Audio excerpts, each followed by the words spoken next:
café.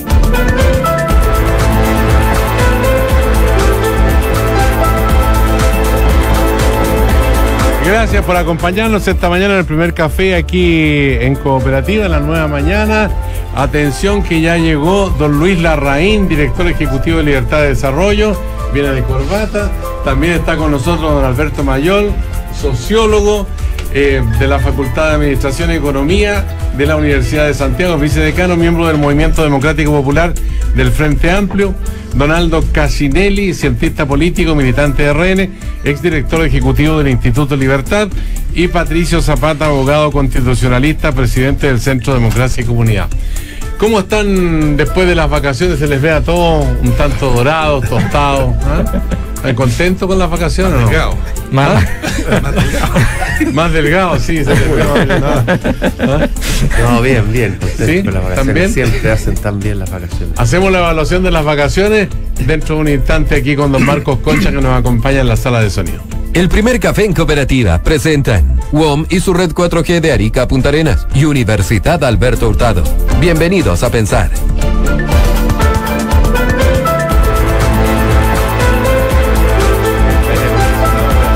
El aire acondicionado hoy día constituye un problema, ¿eh? Sí. Y tienes medio difónico por acá. Bueno, cuéntenos de las vacaciones, los entretelones. Estuvieron siempre mirando por un ojo la política. ¿Alberto Mayol o no? No, sí, por supuesto. O sea, la verdad es que para mí normalmente la época de vacaciones, aparte de las vacaciones, me gusta para poder escribir. Entonces es una buena temporada. Normalmente escribo siempre, pero escribo en la noche, entonces es muy cansador. Ahora ya uno puede en vacaciones aprovechar algunos momentos del día, así que muy bien. Pero bueno, muy buenas vacaciones. ¿Luis Larraín le escribió a alguien o no en las vacaciones? En particular, bueno, yo seguí con algunas columnas de opinión. Estuve la mayor parte del tiempo acá en Chile, una semana en la costa de Perú, donde descansé bastante. ¿En Máncora o no? En Máncora, efectivamente. Mira, sí. Y por lo tanto, bastante conectado, pero sin las responsabilidades cotidianas del trabajo que siempre, y con familia, con mucha familia, con hijos. Y disparando a través de las columnas. Bueno, si usted quiere llamarlo así. ¿Para quiénes fueron los dardos del verano? Siempre hay algunos destinatarios favoritos, digamos. Aldo Casinelli, ¿qué tal las vacaciones? ¿Dónde? Tranquilo, yo estuve en Santiago, pero estaba haciendo algunas cositas aprovechando este verano, y algunas arrancadas a la costa, a la playa, que es tan agradable, en el Quisco. ¿Convocados en algún momento los dirigentes de Renovación Nacional por el presidente o no? No, febrero fue un mes relativamente tranquilo este año, salvo algunas cosas, algunas salidas al exterior del presidente y que generaron comentarios, pero en mi caso fueron unas vacaciones. Santiago, además Santiago es muy agradable en febrero. Para los santiaguinos yo creo que no disfrutan mucho Santiago. ¿Da miedo Santiago de repente, Patricio Zapata, en febrero, porque parece que se fue toda la gente y una ciudad desierta casi, ¿no? O sea, yo tengo la suerte, privilegio de ir a Tongoy hace muchos años en febrero. No.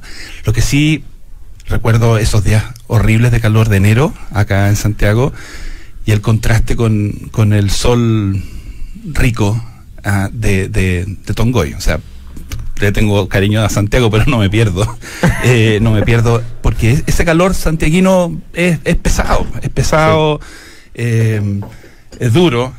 Por supuesto hay cosas muy entretenidas que hacer, y después de las 7 de la tarde tú puedes salir a caminar y como dices tú, Sergio, no tenemos los tacos, pero ese calor de las 2 de la tarde, 3 de la tarde de enero es muy mortal. Así que yo una vez más agradecido al precioso sol de Tongoy, lo hace súper bien allá. Oye, antes de entrar al área chica del país, ¿por qué no hablamos de lo internacional? Porque esta mañana se anuncia que Guaidó va a participar en una concentración a las 11 de la mañana, hora de Venezuela. Hay una convocatoria en ese sentido. No sabe si va a ingresar por tierra, por aire, cuál va a ser su situación, pero ya el gobierno de Estados Unidos amenaza que se van a adoptar medidas y es retenido. Al mismo tiempo el canciller ruso ha reaccionado, dice que aquí se está aplicando la doctrina Monroe y que al mismo tiempo esto constituye un atropello, dice, a los países latinoamericanos. O sea, en este escenario de Venezuela está la disputa de estas grandes potencias, que se manifiesta con estas expresiones que hemos escuchado esta mañana también en el diario de Cooperativa. Sí, y que se manifiesta también con el hecho de que Donald Trump se haya retirado de la reunión cumbre con Norcorea, donde él entiende en el fondo que hoy día todo lo que está haciendo a través de la política exterior se va a simbolizar más bien en Venezuela que en lo que pudiera hacer con un acuerdo con Norcorea. Entonces, evidentemente estamos en un momento clave, porque la salida de Guaidó del país significa que luego tiene que entrar, y cuando tiene que entrar tiene que enfrentar el hecho evidente que el gobierno lo va a detener si puede. Entonces, si no puede, es punto para él. Si lo detienen, puede ser punto para cualquiera de los dos, no se sabe. Porque si la reacción ¿cuál es el dilema? Si la estrategia de Estados Unidos, la estrategia de Guaidó es una estrategia que tiene una parte que funciona muy fácilmente, que es el tema del bloqueo y la presión económica, y tiene una parte que funciona mucho más débilmente, que es la parte política. Eso es muy difícil, porque convencer al mundo, de hecho no convenció a Naciones Unidas, de que el señor Maduro no es el presidente de la República, digamos, no es tan sencillo. Entonces están en eso, y evidentemente el que controla la frontera es el señor Maduro, o sea, eso no cabe ninguna duda, el que tiene control sobre el país y el que tiene el gobierno del país, sea como sea que se juzgue aquello. Y entonces, si logra entrar Guaidó de una manera, digamos, ilegal, es una cosa. Si entra y es retenido, se abre un escenario de conflicto ya más radical. Y todo parece indicar que la oposición no va a ser capaz de tener una masa crítica en el mundo militar venezolano como para poder evitar un escenario de conflicto, sino que simplemente decir, bueno, ya está, ponemos las tropas aquí encima de la mesa y se sabe quién gana el juego, sino que sencillamente va a tener que seguir este conflicto, que probablemente se prolongue un tiempo y con baja probabilidad de que, yo lo diría así, hay una baja probabilidad de que Maduro lo gane, y hay una baja probabilidad de que Maduro lo pierda. Es una cosa muy complicada en ese sentido, es un lío bastante grande. Aldo Cassinelli, ¿cuál es la mirada con respecto a una Venezuela que está con severos problemas internos en materia de abastecimiento, de alimentos, de medicamentos, pero al mismo tiempo hay una disputa ahí de estas grandes potencias, algunas, en el caso de Estados Unidos concretamente, apoyando abiertamente el derrocamiento del presidente Maduro, y con el apoyo también de otras naciones de Europa y de América Latina, y por otra parte la intervención de Rusia y de China, que tienen intereses económicos, y de por medio está el petróleo también que produce Venezuela, porque alguien me comentaba en el verano, me decía, oye, tanto ruido que se hace con Venezuela y con Nicaragua no pasó absolutamente nada. ¿Cómo se entiende todo este fenómeno? Sí, hace poco en las Naciones Unidas el Consejo de Seguridad entre comillas se bloqueó una decisión, una resolución, y uno cuando ve los resultados de esa acción en el Consejo, uno vuelve a reeditar algunos hechos de lo que se denominaba la Guerra Fría. Entonces, Rusia por un lado, China por otro, Estados Unidos, y obviamente en territorio que no es ninguno de esos tres países, que era la característica de la Guerra Fría. Tú recordabas la reunión en Corea del Norte, que se hizo en Vietnam. Pero, bueno, volviendo a Venezuela, la decisión en Venezuela es política. Y en este minuto quien tiene el poder y que controla la Fuerza Armada, que controla la fuerza en Venezuela, es el presidente Maduro. Y eso va a ser muy difícil que la otra fuerza, Guaidó y la oposición, logre revertirlo de buena manera. Yo creo que fue la gran apuesta que se hizo en la convocatoria del 23 de febrero, era ver cómo se dividía la Fuerza Armada, y eso no pasó.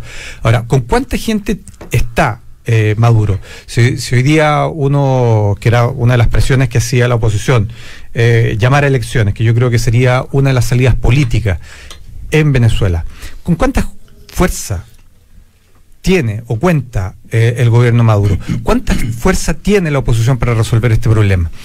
Pero por otro lado, a Maduro, yo creo que una de las cosas que más le conviene hoy día es ir cerrándose en el poder. Y la lógica de que la oposición se vaya desmembrando o se vaya, lícitamente. Porque entre menos gente tengo en Venezuela y los que se quedan son mis partidarios, obviamente que en una decisión política, electoral, tengo muchas más posibilidades de ganar. Ahora, lo que uno ve desde fuera es que la situación se va haciendo insostenible en materia no solamente política, sino que en materia social. ¿Hasta qué minuto esto puede aguantar y no generar un desplazamiento hacia otros ámbitos de la vida? Esa es la gran duda. ¿Cuántos de las potencias que están afuera, cuántos de los países que pretendemos que esto se resuelva desde una perspectiva política podemos colaborar con esto? Yo creo que esas son las grandes interrogantes que van quedando hoy día respecto de Venezuela. Ahora, en el caso de Patricio Zapata, tú conoces algunos sectores de la oposición venezolana, que es bastante variopinto, digamos, el conglomerado de colectividades, de partidos que forman parte, digamos, de quienes se oponen al gobierno de Venezuela en un país de 31 millones de habitantes, donde prácticamente el 10% de la población ha salido del territorio buscando mejores posibilidades y calidad de vida. ¿Tú ves que puede haber una cohesión, digamos, como para seguir adelante en este propósito y al mismo tiempo llegar a conformar una alternativa eventualmente de gobierno? Mira, cuando yo miro lo que ha sido la experiencia venezolana en los últimos años, yo no puedo dejar de recordar lo difícil que es para una ciudadanía que busca cambios, enfrentar a un régimen que cuenta con el respaldo de las Fuerzas Armadas, el respaldo, digámoslo, monolítico, firme. Es tremendamente difícil. Eso nos pasó en Chile. Y es muy difícil para las oposiciones, porque tú despliegas la movilización pacífica. Y aquí en Chile tuvimos entre 1983 y 1987, no una, ni dos, ni tres, sino unas 20 o 30 jornadas de protesta, donde la gente se manifestaba, se expresaba, donde yo creo que había muy pocas dudas respecto de que la inmensa mayoría de las chilenas y chilenos querían salir de la dictadura. Pero el poder del tanque, el poder del rifle, el poder de la fuerza física es brutal. Y eso a veces genera un cansancio, una frustración, se debilita el movimiento, surgen dudas. Hay gente que definitivamente dice, ¿para qué sigo luchando si me estrello contra un muro? Hay gente que se ha ido de Venezuela después de haber estado durante años dando la pelea pacífica, sintiendo que ya no había nada que hacer. Entonces, yo le saco el sombrero a los que siguen empeñándose en la vía pacífica. Creo que en eso Guaidó ha sido súper claro. Lo suyo es no violencia activa, es desafiar, es exponerse. Lo que él hace hoy día al volver a Venezuela es exponerse, como lo hizo alguna vez Benigno Aquino. Estoy haciendo pura historia, cada vez estoy más viejo, y entonces cuando uno es viejo empieza a hacer historia. Para los auditores y auditoras que quizás no lo recuerdan, Filipinas tuvo un dictador, Ferdinando Marcos, que estuvo 30 años a cargo de su país, y ahí también era muy difícil sacudirse de Marcos. Y Benigno Aquino era un líder opositor que en un momento dado decidió volver al país, contra todas las amenazas que se le hicieron. Y él llega al aeropuerto de Manila, Benigno Aquino, están los periodistas, está el video, están las fotos, y él se baja y alcanza a pisar suelo filipino y lo matan a balazo. Y después se supo por la investigación de que el asesino era una persona que había sido contactada por las fuerzas de seguridad. Es muy valiente lo que está haciendo Guaidó. Yo espero que no haya ningún hecho que tenga esa magnitud, no solo por él, sino que por Venezuela. Yo sigo pensando en que tenemos que tratar de hacer fuerza desde América Latina para que no haya un baño de sangre en ese país. Pero no se le puede, a mi juicio, no se le puede criticar a los demócratas venezolanos que usen las vías de la protesta pacífica, del desafío, de la desobediencia. No se les puede criticar. Y tampoco creo yo que podemos caer en ese chantaje que es tan frecuente en estas materias. Por supuesto que están los grandes países y sus intereses detrás. Rusia, Estados Unidos, por supuesto que están detrás. Y hay agendas que no son la agenda del pueblo venezolano. No creo que a Trump le importe nada el pueblo de Venezuela. No creo que a los chinos o a los rusos les importe mucho el pueblo venezolano. Pero el hecho de que existan esos intereses atrás no puede, a mi juicio, ser un argumento o pretexto para dejar de tomar posición frente a la disyuntiva que tienen los venezolanos y las venezolanas. Queremos democracia, elecciones libres, limpias, que opositores y gobiernistas puedan compartir sin temor a la violencia, o queremos que siga este dictador? Todos los demás argumentos, que Trump, que el petróleo, está bien, sí, son parte de la realidad. Pero yo también escuché en Chile en su momento que se usaban esos argumentos, mira, que la Unión Soviética, que Cuba. La disyuntiva es clara. ¿Tienen o no los venezolanos derecho a tener en sus manos libremente el destino sobre su futuro? Las últimas elecciones que, comillas, ganó Maduro no fueron limpias. O sea, elecciones libres ahora es una demanda legítima. Y todo lo que se haga pacíficamente en ese sentido, incluyendo el desafío, la huelga, la protesta, la marcha, tiene que recibir el apoyo, a mi juicio, de los demócratas.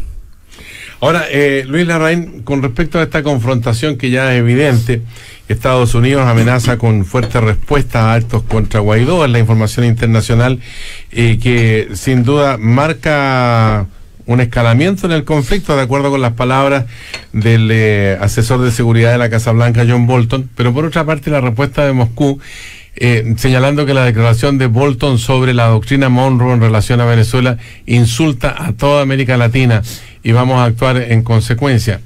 Esta situación puede escalar a un nivel mayor si ocurren las presunciones que se están planteando, en el sentido que Guaidó, por ejemplo, arriba a territorio venezolano y es detenido, porque el argumento de Maduro es que, de acuerdo con la justicia, él no podía salir del país sin autorización.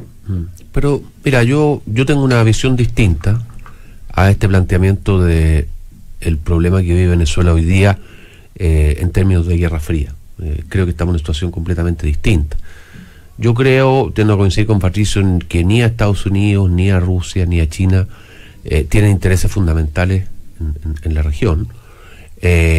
Contrariamente a lo que ocurría en tiempos de la Guerra Fría con otros conflictos internacionales, con la presencia importante de Estados Unidos y de Rusia por otro lado, hoy día los países latinoamericanos están bastante alineados y por lo tanto no estamos en la figura tradicional del imperialismo yanqui tratando de imponer un determinado modelo, una determinada forma de hacer las cosas a los vecinos pobres latinoamericanos. Hoy día lo que tenemos es una gran mayoría de los países latinoamericanos apoyando a Guaidó. Hoy día tenemos la Organización de Estados Americanos, la OEA, con una posición muy activa de su secretario general Luis Almagro también apoyando a Guaidó. Y lo que ocurre es que estas manifestaciones de las potencias se manifiestan a través de los roles que juegan en organismos internacionales. Hoy día estamos ante una especie de prueba que es si, habiendo relativo consenso en un país, al interior de un país de partida, y después en un continente, acerca de que hay un gobierno que es ilegítimo, si hay algún mecanismo pacífico para remover a ese gobierno. Y eso es lo que se está jugando. Desgraciadamente el diseño original del sistema internacional y de Naciones Unidas, con el Consejo de Seguridad y el derecho a veto de las potencias, hace que sea inefectivo, porque hemos sabido que siempre el derecho a veto impide que Naciones Unidas tome algún tipo de resolución. Por otro lado están los organismos como el Alto Comisionado y otros organismos de Naciones Unidas que en este caso han tenido una participación marginal. Y yo creo que eso tiene que ver con posiciones ideológicas de la alta comisionada Michelle Bachelet.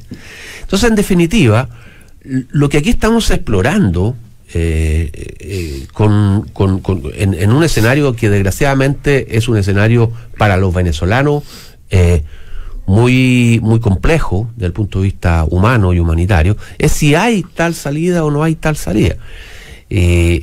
Y allí entonces nacen estas escaramuzas, por así decirlo, y esta especie de juego de poder o de gallito de poder acerca de quién tiene las posibilidades en definitiva de prevalecer.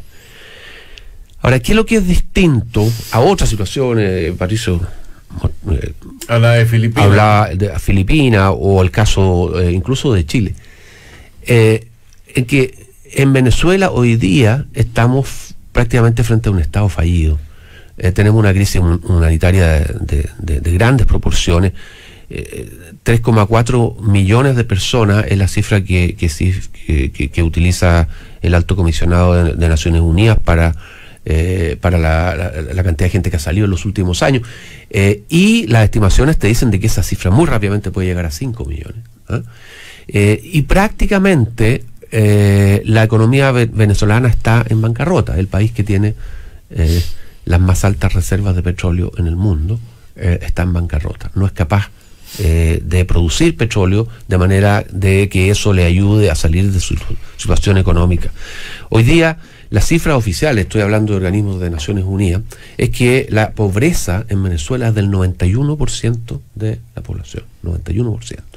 O sea, estamos en una situación dramática. Todos hemos visto las imágenes con la situación de salud y de desnutrición que vive mucha gente. Entonces el problema es, tiene nuestra civilización, por así decirlo, mecanismos para salir de esto relativamente bien y rápido. Hasta ahora pareciera que no. Yo creo que es un intento honesto el que hacen muchos países latinoamericanos, el que hace la OEA, para tratar de buscar si existe esa solución o no.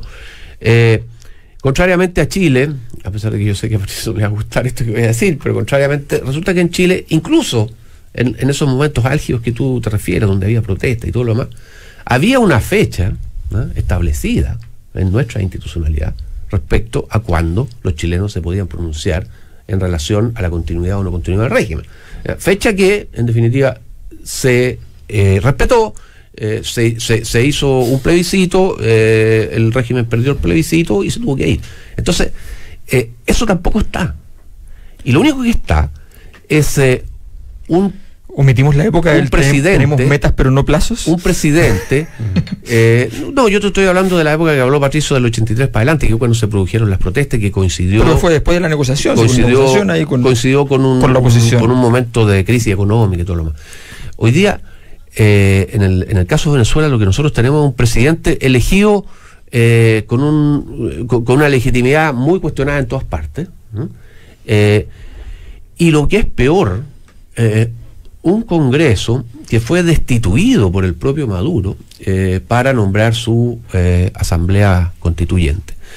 De manera que no tenemos de verdad poderes legítimamente instituidos en Venezuela, pero tampoco tenemos plazos ni mecanismos conocidos para salir de allí. Entonces, por eso que este gallito, por eso que este juego, digamos, entonces, desgraciadamente, los venezolanos aquí son los conejillos de India de esta lucha del mundo civilizado, de cómo se resuelve una situación de este tipo.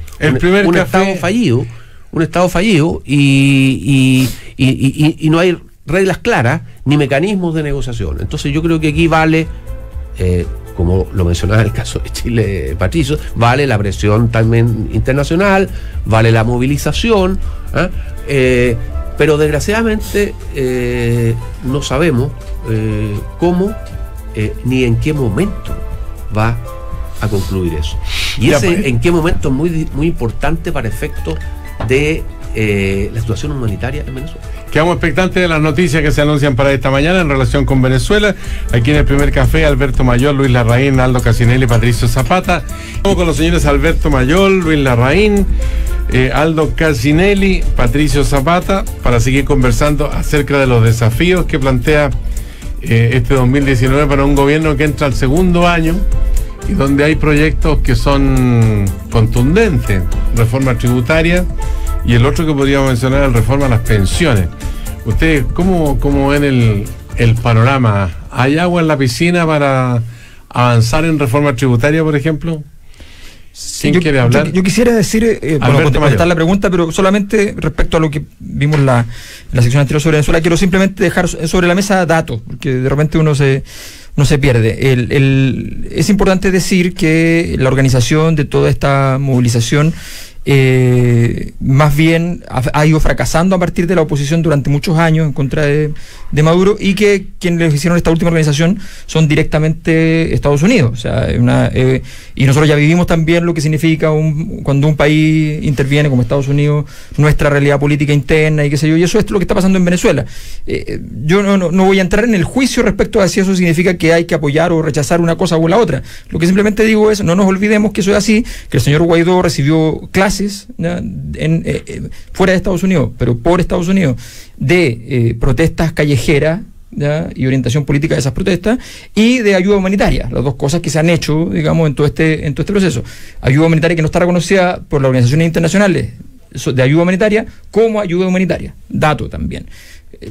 ¿Cómo opera? Bueno, pero o sea, depende de dónde venga la ayuda. Es que yo no sé cómo opera. Yo lo que sé es que hay organizaciones que determinan cuando la ayuda humanitaria es ayuda humanitaria. Claro. Que Chile se sube a la ayuda humanitaria, dato, con una vergüenza de ayuda humanitaria, son 100 millones de pesos. No sé si entendemos y dimensionamos lo que significa en presupuestos, digamos, lo que significa una ayuda de 100 millones de pesos, que motiva la presencia del presidente de la República, ¿ya?, inaugurando el equivalente al gasto de un par de lomos de toro y unos cruces peatonales. O sea, entonces estamos hablando de una serie de datos que revelan la magnitud de los absurdos que están ocurriendo. Yo estoy de acuerdo con que es el momento para hacer elecciones. Yo estoy de acuerdo que buscar las condiciones para que hayan elecciones y sepamos efectivamente quién pesa más, sin necesidad de juzgar si las anteriores elecciones fueron ilegítimas o no, porque nadie dijo nada al día siguiente. Se dijo, pero no se hizo ni una cosa. No se dejó entrar. Entonces, solo quiero decir, quedamos con Venezuela y un minuto para cada uno, Luis Larraín, para cerrar el tema. Luis Larraín, a ver, minuto para cada uno. Yo creo que en Venezuela lo fundamental es si es que se logran poner de acuerdo en un itinerario para tener elecciones y para dirimir las diferencias institucionales que tienen. Podemos hablar de la ayuda, se le da mucha importancia a Estados Unidos. Yo creo que Estados Unidos no tiene mucha importancia en lo que está pasando. Yo creo que hoy día los países latinoamericanos tienen una voz propia en este conflicto, y es lo que me parece una cuestión interesante y novedosa respecto a lo que ocurría antes. Y claro, uno puede criticar la ayuda humanitaria, criticar el viaje del presidente. Todas esas cosas suenan para el pueblo venezolano a ayuditas a Maduro, críticas políticas a toda la oposición a Maduro. Tú dices que a Guaidó le hizo clase de Estados Unidos y todo lo más. Yo quiero decir que Guaidó, a quien un amigo ex parlamentario socialista trata de el compañero Guaidó, ¿Quién sería? Un amigo mío, lo puedo... ¿Pero es parlamentario? Ex parlamentario. Es parlamentario. Es miembro de la Internacional Socialista. O sea, Guaidó no es la CIA, digamos, para los que les gustan estas historias, digamos, sino que es socialdemócrata, miembro de la organización de la Internacional Socialista, y según este amigo que se sentaba al lado de las reuniones. Entonces, tampoco hagamos... Yo creo que sana la historia, es bueno leer... Minuto para Patricio Zapata, leer sobre la CIA. Para ir cerrando lo de Venezuela. Patricio Zapata. Yo creo que este es un momento súper crucial para la izquierda latinoamericana. Yo estoy de acuerdo, no hay que ser ingenuo respecto al peso que ha tenido Estados Unidos en la historia latinoamericana y su influencia y las cosas que ha hecho contra la democracia en el pasado. Pero no puede ser que por el hecho de que Estados Unidos esté contra un régimen, tú apoyes a ese régimen. O sea, esa es una versión muy tosca del antiimperialismo. Que Estados Unidos esté en este momento contra el régimen de Maduro no puede ser un argumento para que un izquierdista, entonces como por una especie de reflejo condicionado, diga, entonces yo apoyo a Maduro. Este es un momento clave para la izquierda. Esa última elección que tú recuerdas, Alberto, no se presentó la oposición. En la última elección presidencial no se presentó la oposición porque estimó que no había garantía. Se presentó y se despresentó. No, porque no había garantía, porque la mitad del cuerpo electoral los jueces estaban fuera del país, porque no hay libertad de prensa. Es decir, yo te digo, yo creo que se ha hecho un daño tan grande a sí mismo la izquierda latinoamericana en los últimos años, defendiendo a Maduro, un daño monumental de cara a la juventud, de cara a la gente que cree en la democracia, que cree en la libertad. Yo de verdad encuentro que es un harakiri político el que se ha hecho una parte de la izquierda. defendiendo algo que es indefendible. Ya, minuto para Aldo Casinelli. Mira, si queremos ver datos, a propósito de datos, la última elección competitiva que tuvo Venezuela la ganó la oposición. Y es donde se establece el Congreso, de donde sale Guaidó. Ese Congreso, que como digo, fue la última elección competitiva, fue deslegitimado, es eliminado de la competencia política por Maduro, porque tenía una oposición en el Congreso. ¿Qué es lo que se hizo? Se establecieron dos cosas. Uno, seguir con el Tribunal Supremo, con las Cortes, que son absolutamente, tú sabes, pro Maduro, pro régimen. Y por otro lado, eliminarlo y poner una asamblea y modificar la Constitución, la propia Constitución. Es decir, lo saca de lado. Y la última elección, que fue finales del año pasado, no tiene ninguno de los criterios que se establecen en los procesos democráticos. Es decir, muchos de estos 10 criterios que eventualmente uno utiliza para medir estos procesos. Entonces, hoy día, si queremos tener datos en Venezuela, y tú lo ponías muy bien al inicio, cuando decía, el gran asunto es Maduro, lo más probable es que eventualmente puede perder él, pero es muy difícil que gane alguien. Que le gane a alguien, sí. Y por eso que es muy importante cómo establecemos un procedimiento, un mecanismo que resuelva esto desde una perspectiva política. Y hoy día eso no se ve. Los organismos internacionales están absolutamente bloqueados. La Organización de las Naciones Unidas no puede.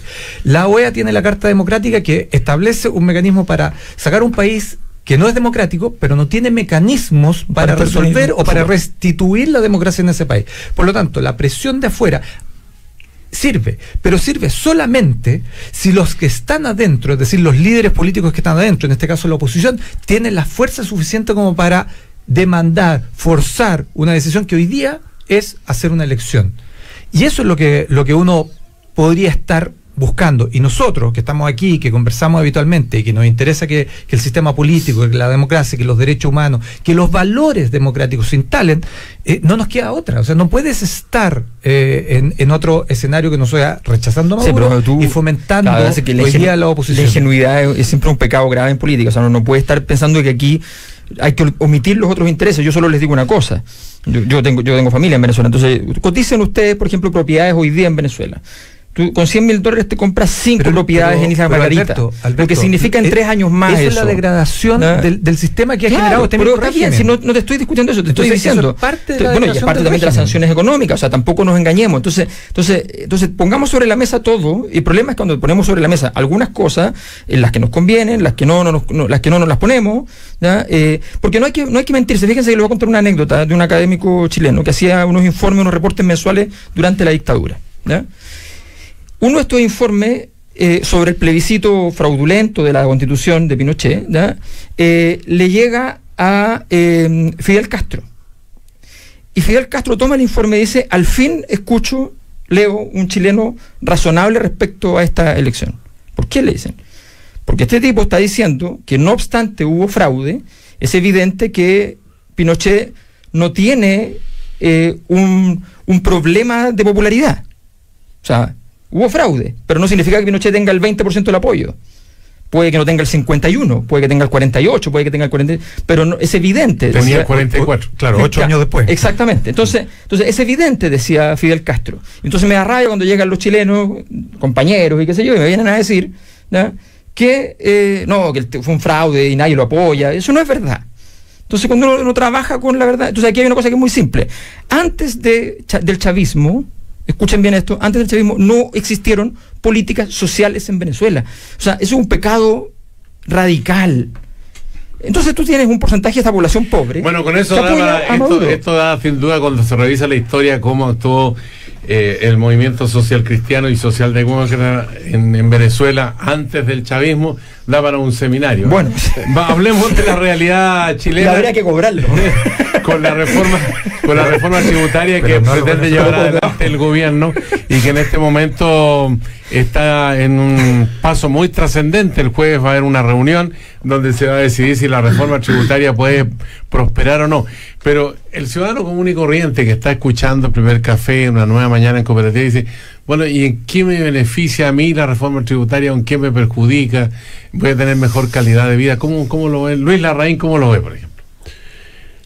Es complejo responder esa pregunta, porque obviamente que, contrariamente a otras reformas que atienden a beneficios muy concretos o que tienen costos muy concretos.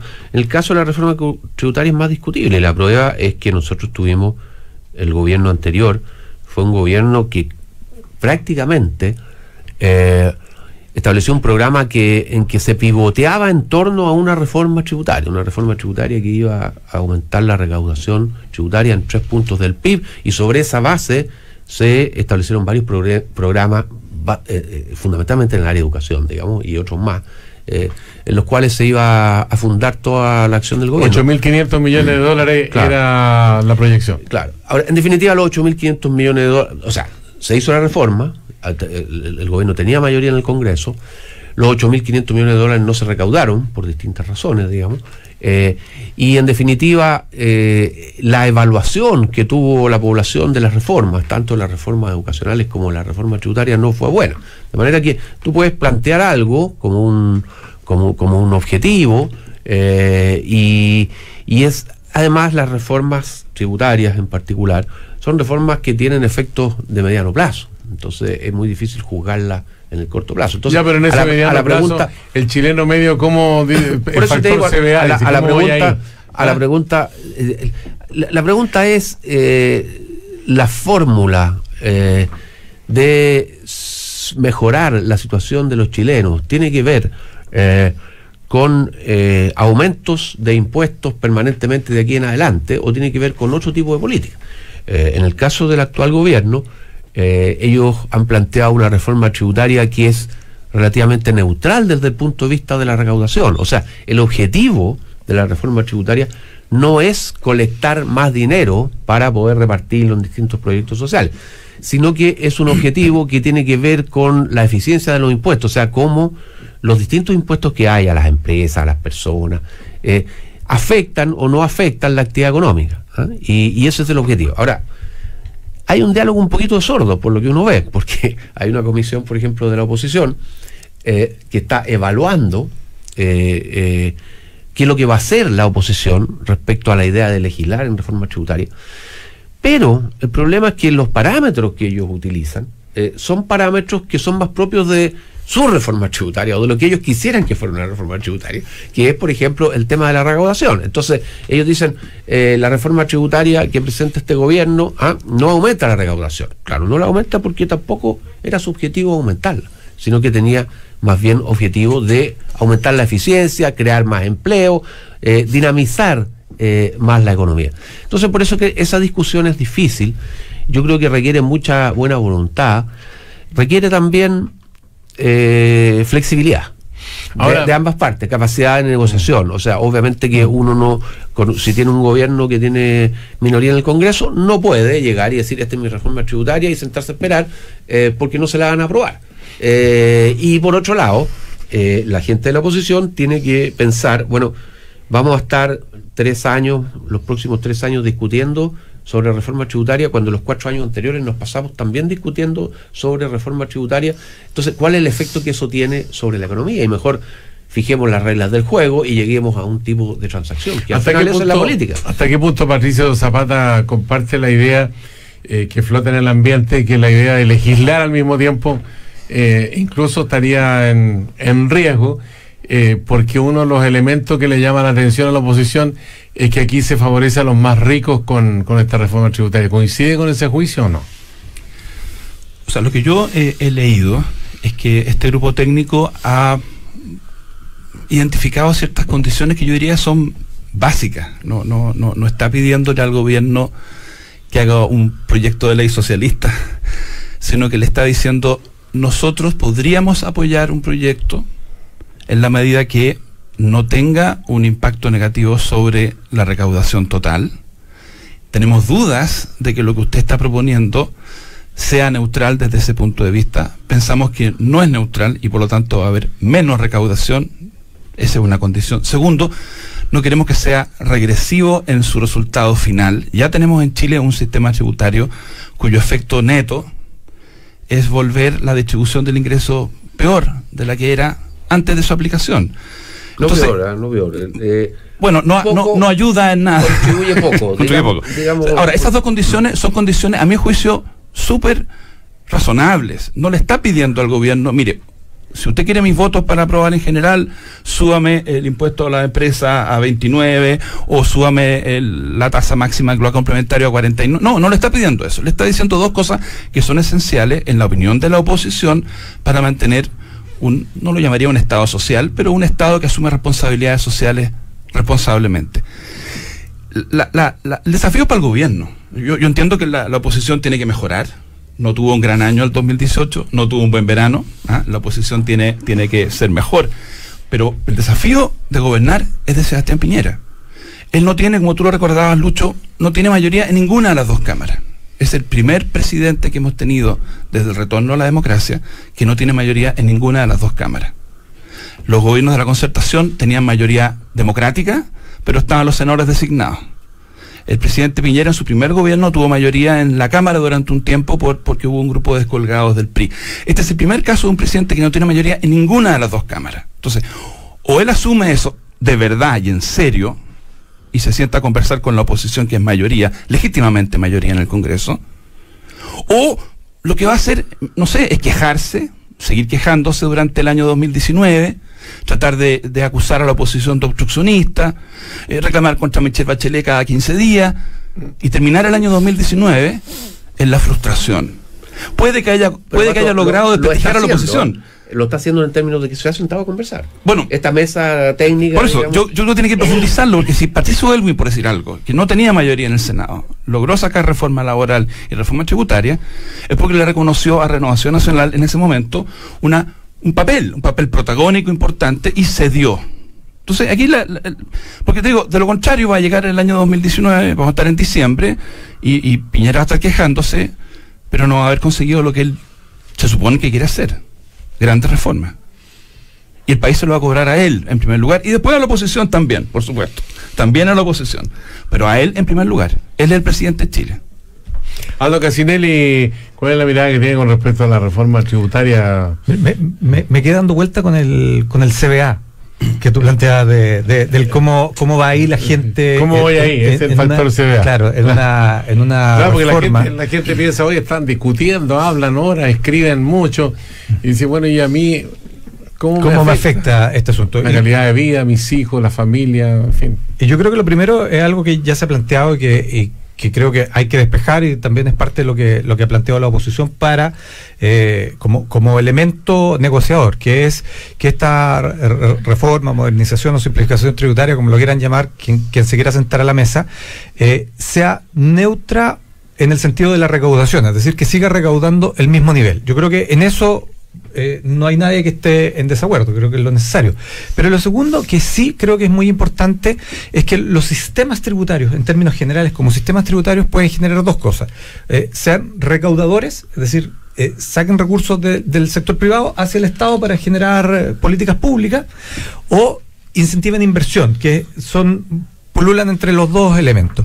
Y yo creo que nosotros en el periodo anterior, la reforma que recordaba respecto de los 8.200, 8.500 millones de dólares que se iban a recaudar, tenían que ver con esa lógica: traer recursos para implementar en políticas públicas. Los recursos no estuvieron en las políticas públicas que se plantearon mal y se implementaron peor. Por otro lado, hoy día lo que se quiere es fomentar esto de tener inversión. Y la inversión es de largo plazo, no es inmediata. Ese es el único factor diferenciador. Y por otro lado, en esto de las condiciones que ha puesto la oposición para sentarse a negociar, yo creo que lo que ha pasado en febrero es que sí han habido, yo creo que avances en materia de al menos de conversación. No sé si de negociación uno lo podría llevar hasta tal extremo, pero sí de tener claro que la recaudación se tiene que mantener, porque hay políticas públicas que hay que financiar y hay que ser responsable con el gasto que se realiza. El año pasado el gobierno tuvo un proceso de tratar de ordenar las finanzas y por lo menos lo hizo por esa vía, pero se necesita seguir avanzando en políticas públicas y se necesitan recursos. ¿Dónde vienen los otros elementos? En esta semana han salido dos entrevistas, una al senador Pizarro, Jorge Pizarro, y otra a unos comentarios del diputado Lorenzini, que creo que son interesantes de leer, más allá de la negativa o de la voluntad de legislar o no que se va a ver en esta semana en el Congreso, que tiene que ver precisamente con cuáles son los objetivos finales y de largo plazo de un sistema tributario. Yo creo que ahí está puesto el énfasis, es decir, ¿para qué el Estado necesita los recursos? Tener muy claro cuál es el foco y cómo se utilizan esos recursos, que es el tercer elemento en cuestión en esta ecuación. Tener un Estado que ponga foco en las políticas públicas que se necesitan. Si esos elementos están, creo que la voluntad de las partes de continuar y avanzar en un proceso de modificación del sistema tributario no debiera por qué no darse. A ver si Alberto Mayol en 2 minutos nos alcanza a decir lo que piensa al respecto. Bueno, primero decir a la gente que los sistemas tributarios son muy importantes porque son los que determinan en gran medida la tendencia de las sociedades capitalistas es que generan acumulación. Tú la puedes minimizar a través de los impuestos o la puedes mantener a partir de ello, generando la recaudación fiscal. Chile tiene una presión fiscal muy baja, o sea, un porcentaje del fisco respecto a lo que es el PIB de los más bajos del mundo. ¿Ya? Los países más desarrollados tienen mucha más presión fiscal, o sea, cobran más impuestos. Y eso permite financiar muchas veces mejores sistemas sociales, como es bastante evidente. Dicho esto, decir que el gobierno lo puedo resumir efectivamente en muy poco tiempo. Todo el proceso de reformas del gobierno para poder hacerse este año, tenía que partir el año anterior. Y partió el año anterior. Y con la crisis de la muerte de Camilo Catrillanca, al gobierno se le arruinó la escena de poder instalar ese proceso de reforma. Por tanto, ahora está haciendo más bien control de daño. Y la probabilidad de que el gobierno pueda sacar esto como reforma, así como cosas que efectivamente parecen reformas, son reformas y generan impacto en el futuro, es casi nula. Por eso yo decía que el caso Catrillanca al gobierno le había significado un costo enorme desde el punto de vista político, más allá de los temas de derechos humanos, más allá de todos los temas más relevantes probablemente, pero que de aquí en el tema político propiamente tal, al gobierno le significa un costo enorme y no va a poder entonces llevar a cabo lo que es estrictamente su proyecto, dado el error político que significó ese caso. Ya, pues estamos en el primer café, una nueva mañana en Cooperativa con Alberto Mayol, Luis Larraín, Aldo Casinelli y Patricio Zapata. Bueno, ustedes fueron testigos, aunque fuera indirectamente, no tuvieran, digamos, acceso directo a la información, querían escabullirse de la realidad que muchas veces malogra las vacaciones, compartir en familia, qué sé yo, todo eso, de los incendios forestales, especialmente en la región de Aysén, donde el problema es gravísimo, las inundaciones ocurrían en el norte, en fin, y más de algún temblor que también provocó inquietud en la población. Pero aparte de los temas que hemos conversado, también está el caso Frei Montalva, que volvió a la escena después del fallo del juez Madrid con las condenas correspondientes. Ya leímos en la última jornada también un análisis que hace desmenuzando, digamos, todo el fallo, Genaro Arriaga, cientista político, militante demócrata cristiano.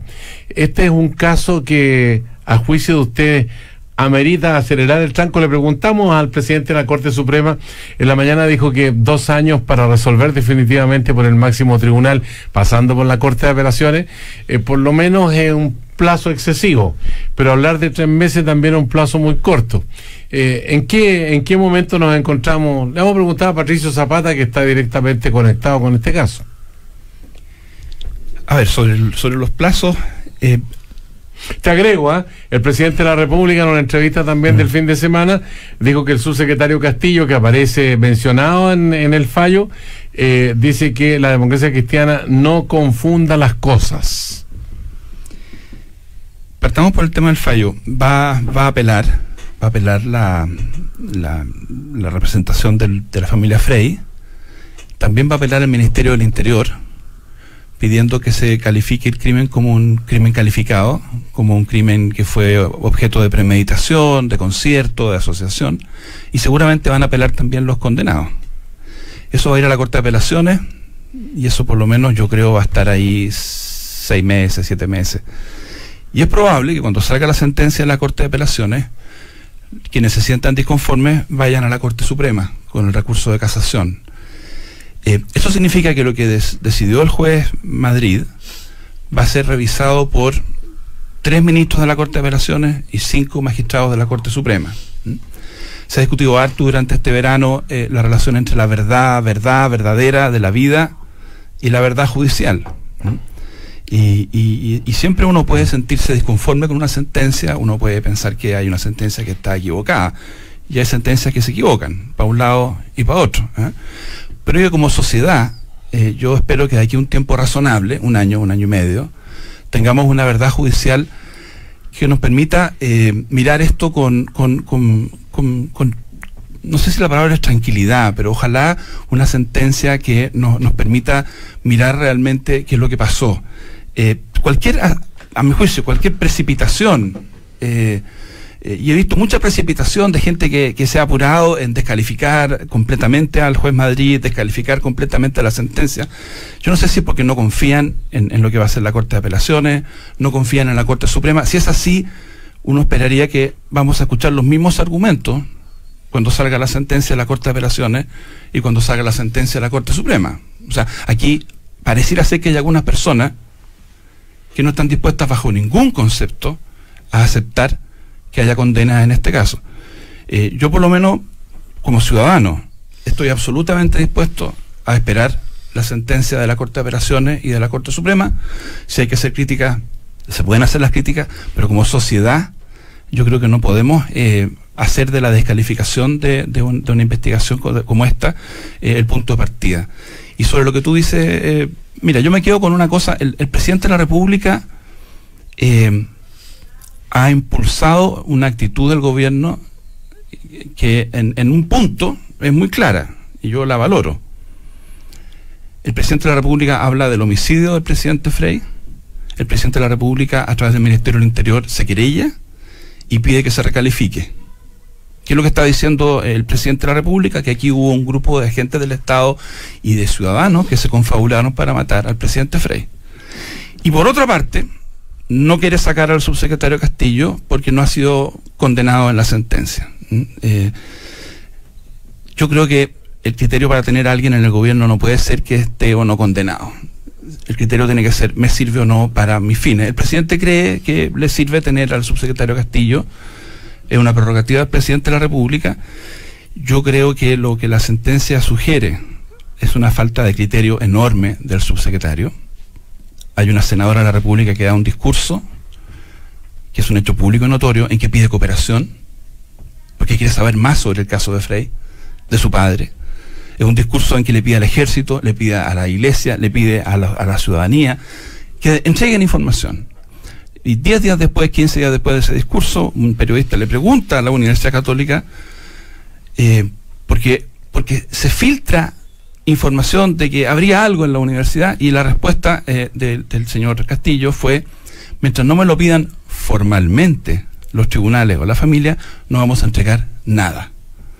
No le bastó el discurso de la hija del presidente Frey en el Senado pidiendo toda la información para entender que su responsabilidad consistía en entregar la información. Eso no es un delito, no lo transforma en cómplice, no lo transforma quizá en encubridor, pero es una falta de criterio enorme.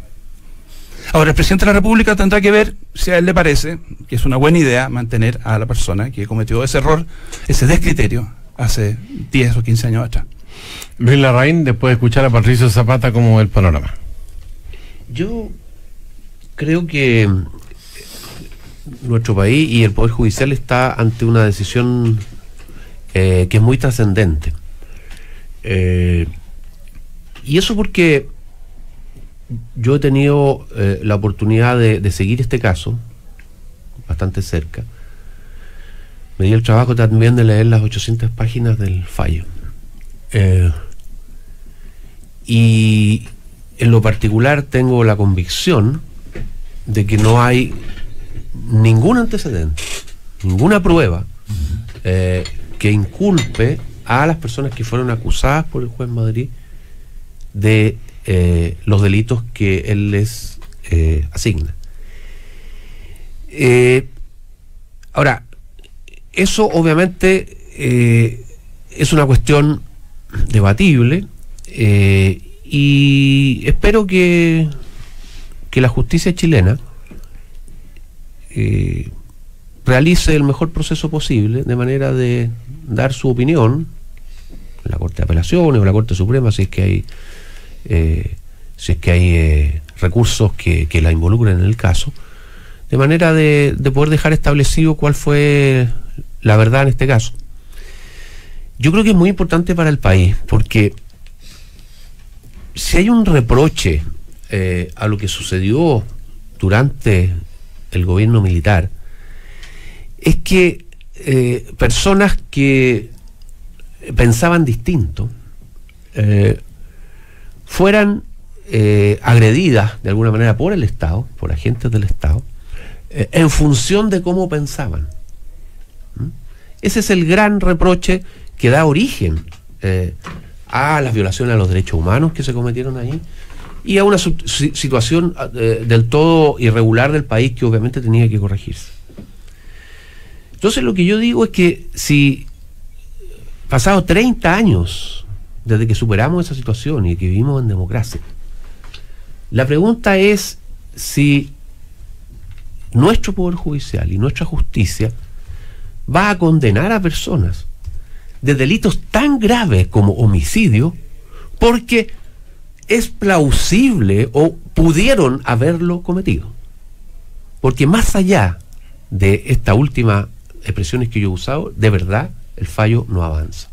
Entonces, me parece que la pregunta de si es plausible que desde el gobierno se haya ordenado matar al expresidente Frei, desgraciadamente para nuestro país y especialmente para los que apoyamos ese gobierno, está contestada. Y la pregunta es sí. Ahora, en un país civilizado y que se precia de tener un Estado de Derecho, ¿ese es un argumento para acusar y para condenar a una persona? No, categóricamente no. Eso es la esencia de lo que se supone que estamos cambiando al pasar de un tipo de gobierno dictatorial a un tipo de gobierno democrático. Y yo creo que desgraciadamente el fallo, y lo digo habiéndolo leído con mucho detalle y habiendo seguido las intervenciones de distintas personas, tanto las que están recogidas en los testimonios que dan frente al ministro Madrid como en la prensa y todo lo demás, es que no hay elementos que permitan configurar la culpabilidad de las personas que allí son acusadas. No se puede acusar a una persona de cometer un crimen porque pertenecía a tal institución o porque participó en una operación. O sea, yo creo que es un tema de gran importancia para nuestro país. Alberto Mayol, ¿cómo el programa? Vamos a tratar de acelerar el tranco porque nos queda otro tema también a mí me parece que hay un tema que está detrás del cuál es el fallo, y es que llevamos casi 40 años y no sabemos si un expresidente de la República fue asesinado o no fue asesinado en Chile por la dictadura. Como no sabemos, porque lo único que sabemos, por ejemplo, de la muerte de Neruda es que no murió finalmente de cáncer, ¿ya? Como no sabemos si acaso, porque existe la posibilidad, uno de nuestros premios Nobel fue asesinado por la dictadura. O sea, el fanatismo, y a mí lo que me preocupa es que hay algo detrás de todo acto de criminal, deshonesto, antiético, que es la búsqueda de una ignorancia rampante alrededor para que efectivamente ello no sea susceptible de análisis, crítica, fundamentación. Y a mí me parece que eso es lo más grave. Y yo lo emparento con lo que dijo Rodrigo cuando comentó a nuestro ministro Varela, Valente, José Ramón Valente. Al ministro Valente que dice, no es culpa de él, porque la gente padece la ignorancia, no es culpable de ella. Es dolosa cuando uno ya tuvo la oportunidad en la vida de poder ponerse a leer, pero entiendo que en su caso puede haber un padecimiento simplemente. Que sencillamente hay cosas tan importantes como leer que le parece que no aportan nada y no enseñan nada. ¿No? Cuando uno ve eso y uno ve una sociedad que le cuesta entender que la política es importante, que le cuesta entender que una reforma tributaria es importante, bueno, lo que se ve es como el velo de la ignorancia nos ha hecho tanto daño durante todo este tiempo, y creo que un poquitito de verdad en todo esto y todo el proceso que está siguiendo por lo menos parece que podría conducirnos a una verdad, es algo muy, muy importante. Le pasó a la vergonzosa presentación del juicio que el abogado de Camila Vallejo hizo contra un periodista, donde sencillamente el juez trató de explicar que... Entiendo que no es periodista, tú te refieres al... de la carrera. De la carrera, no, ese no es periodista. No, No. Bueno, era empresario, era gerente de una compañía, sí, efectivamente tienes razón. Y él, bueno, y el juez le trata de explicar al abogado, en el fondo, que cómo se hace una presentación. Entonces tú dices, cuando tenemos ese nivel de reducción de las capacidades como país, a mí me parece preocupante eso como situación y la ausencia de verdad como elemento moral además. Aldo Cassinelli. Mira, Sergio, para ser muy concreto con esto, uno aquí tiene que intentar separar dos cosas que van ligadas y que es complejo separarlas, pero uno es el tema judicial y dos es el tema de la familia. Yo creo que no puedes tú hacer un análisis sin estos dos elementos. La familia necesita saber, y como muchos otros necesitan saber qué es lo que pasó en esta situación, y solamente presunciones de que eventualmente podría haber sido esto, donde además, en este caso en particular, es muy, muy grave y llamativo, porque el entorno en el que se ve los involucrados que uno ha logrado visualizar en el fallo es muy cercano. Entonces también hay elementos y componentes que incrementan la gravedad del hecho para la familia. Y por otro lado, la situación judicial, que tal como lo describía Patricio, que sabe mucho más de estas cosas, lo que viene a continuación es que si nosotros reconocemos en los tribunales de justicia quienes tienen que impartir justicia y por lo tanto los respetamos, independiente del valor que le asignemos o de la posición que nosotros queramos tener respecto de ello, no queda más que esperar que esto se resuelva y ellos cumplan, tanto la Corte de Apelaciones como la Corte Suprema, en la investigación, una investigación que lleva mucho tiempo, donde hay mucha gente involucrada, donde se han hecho muchas pericias. Entonces, hoy día estamos, creo yo, que en esta situación, en la última fase de una situación muy, muy delicada para el país, pero además muy delicada en términos de la familia que está detrás. Oye, ¿alcanzarán unos 30 segundos a decirnos algo sobre estas manifestaciones que ha habido esta mañana, donde se marca el Día Internacional de la Mujer, que es el próximo viernes, convocada por la coordinadora feminista? Ellos llamaron a huelga para el próximo viernes para combatir la precarización de nuestras vidas y la violencia explícita y extrema. Además, había una reacción de la ministra Isabel Pla, que criticó la huelga feminista, convocatoria de un sector político. Se ha acusado también que la izquierda pretende capturar la conmemoración. ¿Algo que decir en 30 segundos? Yo estoy de acuerdo con la ministra, y yo creo que Luis Larraín. el tema de las reivindicaciones de la mujer, Al micrófono, me dice Marco. un tema que está instalado no solamente en la sociedad chilena, sino que en el mundo. Efectivamente hemos asistido a muchos casos y muchas situaciones en las cuales claramente queda establecido desventajas y abusos respecto a la condición de la mujer, pero el tipo de convocatoria que se hace acá en Chile a esta marcha incluye algunos elementos, algunos ingredientes que no tienen nada que ver con eso, sino que son derechamente políticos. Entonces, creo que el tema de la lucha por los derechos de la mujer no es un tema que se vaya a resolver en una manifestación ni en una movilización, sino que es una cuestión que como sociedad estamos hoy día evaluando con mucha seriedad en todos los ámbitos, en los ámbitos laborales sobre todo, y que tiene para rato. Pero que no creo que esté representada en una movilización que tiene claro motivaciones políticas, por las personas que la convocan, por las razones que dan para ir a esa manifestación. Patricio Zapata, ¿los derechos de la mujer son un problema político o no? Es de lo más político que hay la distribución del poder. Es como casi de hablar de política.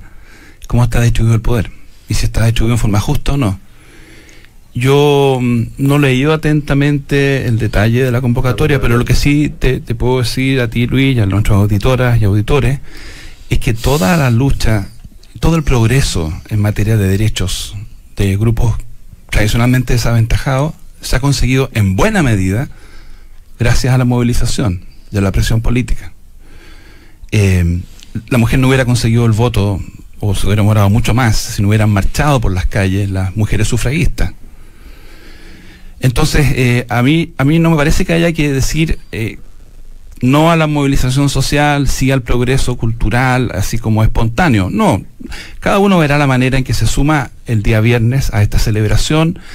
Pero yo creo que más que celebrar, hay que celebrar, por supuesto, yo creo que hay que seguir trabajando, porque todos los días o todas las semanas sigue habiendo un caso de femicidio en Chile, seguimos teniendo una brecha salarial, la ley que se dictó en el gobierno anterior no logró avanzar mucho en esa dirección. Entonces, yo me sumo, por supuesto, en el entendido que estamos hablando de actividades pacíficas, no violentas. Me sumo, creo que la movilización social siempre es una manera, porque aquí hay poder en juego. No va a ser gratuito que los hombres renunciemos. Que se termina el tiempo, pero no podemos dejar a Aldo Casinelli, ojalá sean 30 segundos, y a Alberto Mayor. 30 segundos. Si bien la movilización visibiliza, es que yo creo que lo más importante que tienen las marchas, hay que reconocer que las movilizaciones que se hicieron el año pasado, también en marzo, lo que hicieron fue establecer y poner en prioridad una agenda que ya venía en el programa de gobierno y que con el mayo feminista. Claro, y la ministra Isabel Pla lo tomó, y yo creo que ha liderado muy bien una agenda de género en términos muy potente. Y eso, si bien venía en el programa, no era prioritario, y eso hay que reconocerlo. Y ella fue capaz de concebir lo que estaba pasando en términos sociales, de ponerlo en primer nivel, y el gobierno de entender que este es un tema que es de primer orden, más allá de, como decías tú, una de las cosas que tiene la política es la distribución del poder. O sea, la forma más básica de explicar la ciencia política es precisamente el estudio del poder. Y aquí lo que estamos viendo es cómo distribuimos el poder dentro de la sociedad en un sector que es la mitad de la sociedad. ¿Sí? No tenemos que perdernos en eso. Y visibilizar y seguir visibilizando esto, que es el tema de la mujer, pero también el tema de la mujer dentro de la sociedad. Ese yo creo que es el principal desafío que tiene toda la sociedad, no solamente la chilena hoy día, sino, si te fijas, esta es una marcha que se está convocando a nivel mundial. Alberto Mayor. Bastará recordar en favor de la movilización social que la jornada laboral de 8 horas se conquista gracias a movilización y protesta de trabajadores, y que el mismo 8 de marzo para las mujeres está basado en las protestas que efectivamente redundaron finalmente en el aumento de los derechos para las mujeres durante el siglo XX y ahora en el siglo XXI. Pero más allá de eso, simplemente decir que además en marzo hay un ciclo de movilización que tiene que ver con las problemáticas que han sido más agudas durante el último periodo, sobre todo el último año. Hay una marcha también el 15 de marzo sobre medio ambiente, hay una marcha a fin de mes que convoca el mundo mapuche, hay una marcha posterior respecto al tema pensiones, o sea...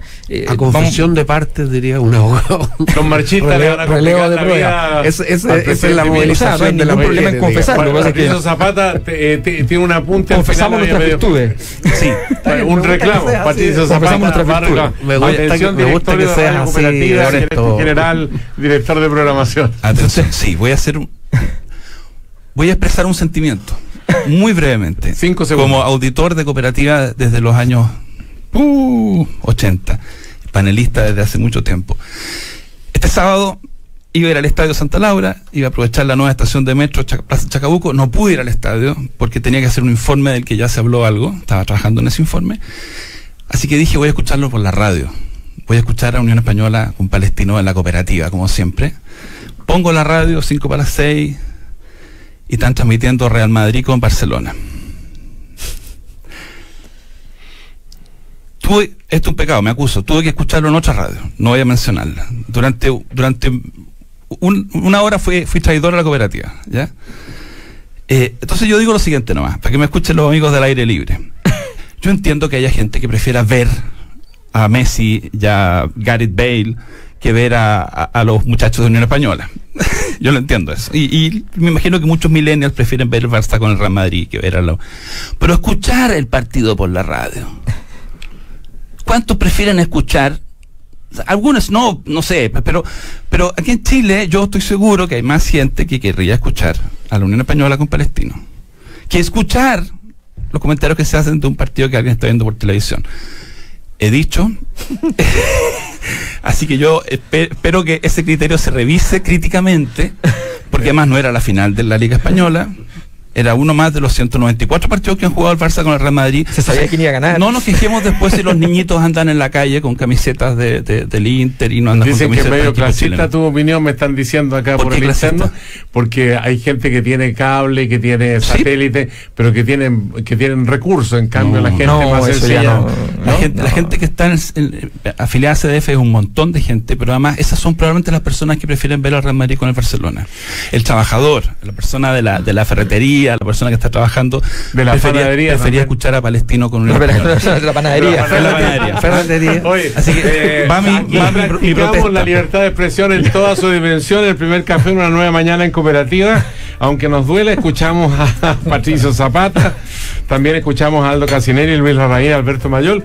Que tengan un buen comienzo de semana, El que el padre año Agun también, 2019 le traiga aventura, El padre Agun felicidad tampoco. Sí. y mejor calidad de vida. Será hasta la Y vista. Daniel Jaude también. El primer café en cooperativa presentaron WOM y su red 4G de Arica a Punta Arenas y Universidad Alberto Hurtado. Bienvenidos a Pensar. Cooperativa. Todas las noticias, todos los días, todo el día. Ya comenzó Sal con todo de Salcobrand. Ven y aprovecha increíbles ofertas. Medicamentos para la memoria y la concentración, 60% de descuento en la segunda unidad con tu tarjeta Salcobrand. Todos los pañales infantiles 3x2. Excluye Haggis recién nacido y Good Nights. Ofertas válidas hasta el 6 de marzo. Salcobrand, tu bienestar es hoy. Bases y más información en salcobrand.cl. Gran Arena Monticello presenta 30 de abril, Miranda, es mentira sin restricciones. 5 de mayo, Los Inolvidables junto a Buddy Richard. Viernes 10 de mayo, Pimpinela. Sábado 11 de mayo, Maluma.